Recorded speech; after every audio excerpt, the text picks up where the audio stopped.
Samo malo. Ne možete proći. Zašto? Javno kupljanje je znači... Pa nisam se javno kupio, ja sam sam. Prijavljeno je tamo. Ko je?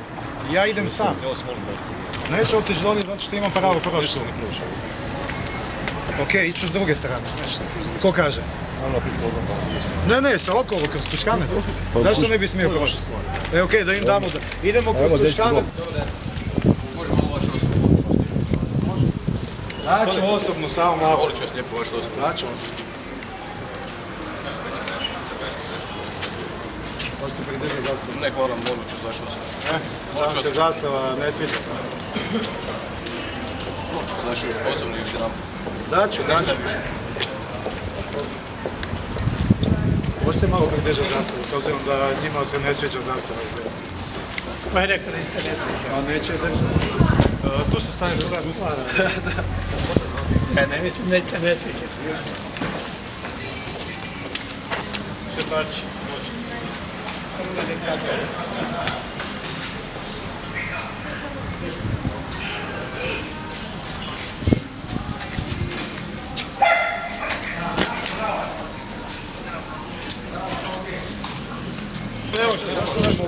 Ne možeš proći. Zašto?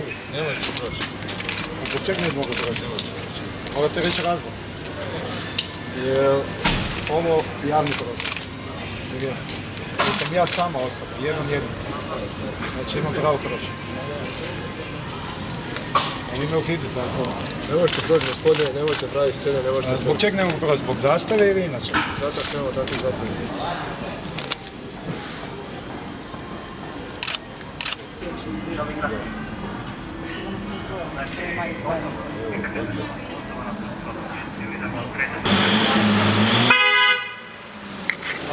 Pješačka zona, alo.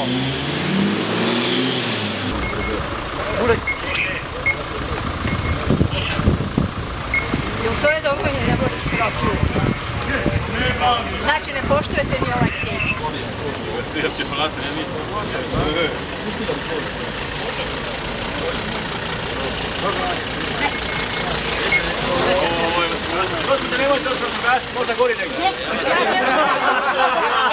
Znam, a što ćemo sad tu se prepucavati? Odlično, Pa ću kažete kovu da ja samo želim otići sama.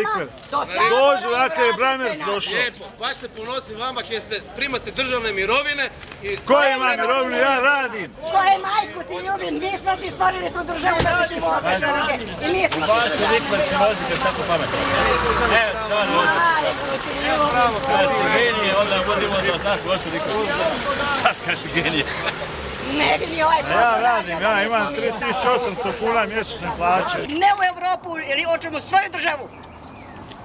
A ne da budemo uvijek sluge drugim zemljama. Dosta da bude sluganstva.